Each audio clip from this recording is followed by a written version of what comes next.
বলছি যে বড়দিকে ফোন করেছে? আমি জানি না।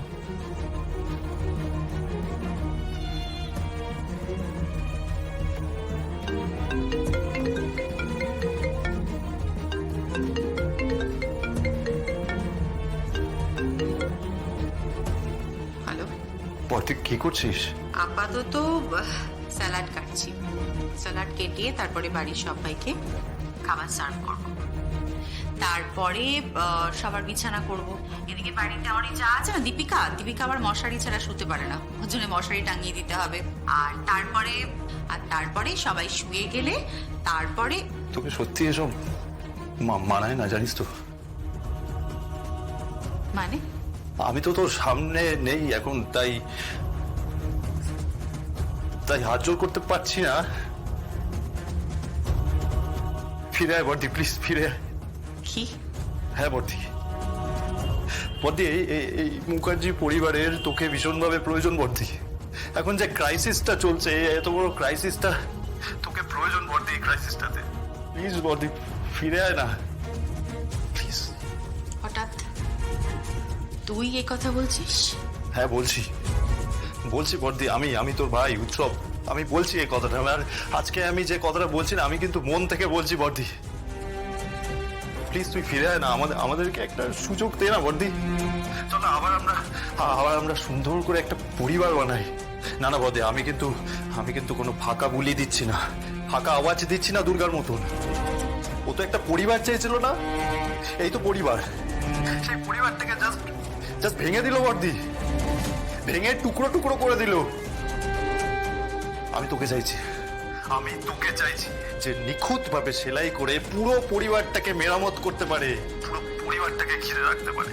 বর্দি প্লিজ কাম ব্যাক না বর্দি, প্লিজ কাম ব্যাক বর্দি, please come back, please come back বর্দি। আমার ফোনটা দিবি একবার, একবার ফোনটা দিবি।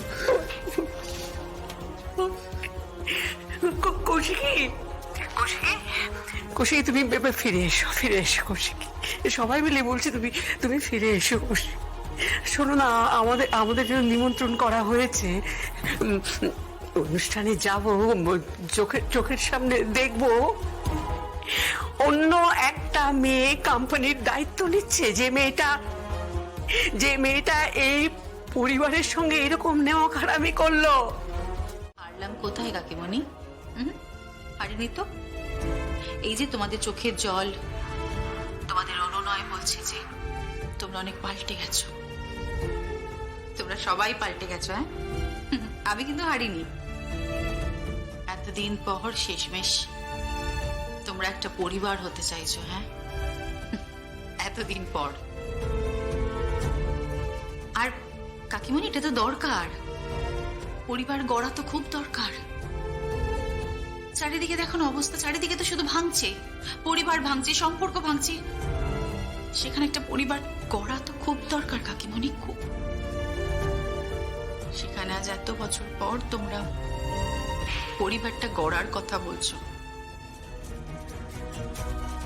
যাই হোক, দুর্গার একটা বেইমানি বা ওর নেমো খারামি কিন্তু তোমাদের সকলকে পাল্টে দিল। বলো, সবাইকে চোখে আঙুল দিয়ে বুঝিয়ে দিয়ে গেল যে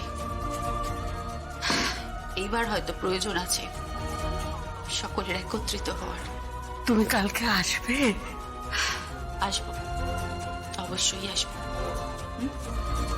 আপাতত রাখছি।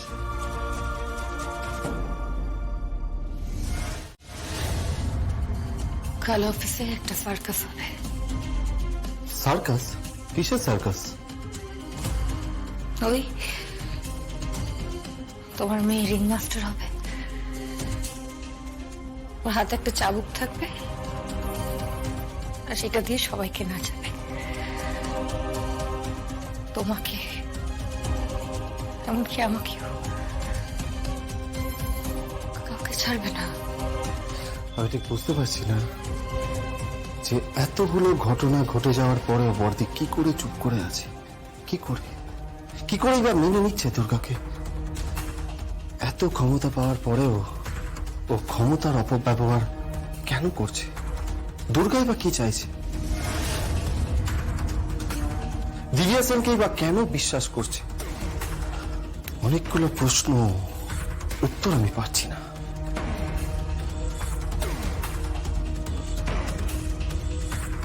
আমি আর কোনো উত্তর খুঁজতে চাইছি না সব। আমার এবার নিষ্কৃতি চাই। আমার কাজ থেকে আমি রিজাইন করব। আমি অফিসিয়ালি আমার ঊর্ধ্বতর অফিসারদের জানিয়ে দেব রিজাইন করব। খুব ক্লান্ত লাগছে আমার।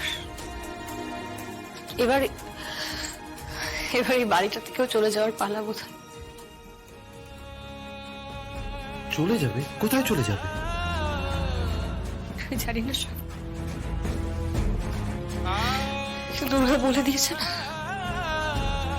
ও কাউকে সাউথ ক্যালকাটার ফ্ল্যাটে পাঠিয়ে দেবে, কাউকে আবার বেনারসে।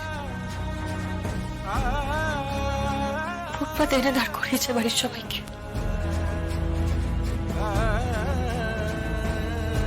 এই বাড়িতে তো কেউ থাকবে না। তুমি আর আমি স্বার্থপরের মতো কি করে থাকবো বলো তো? না বৈদেহী মুখার্জি থাকবে,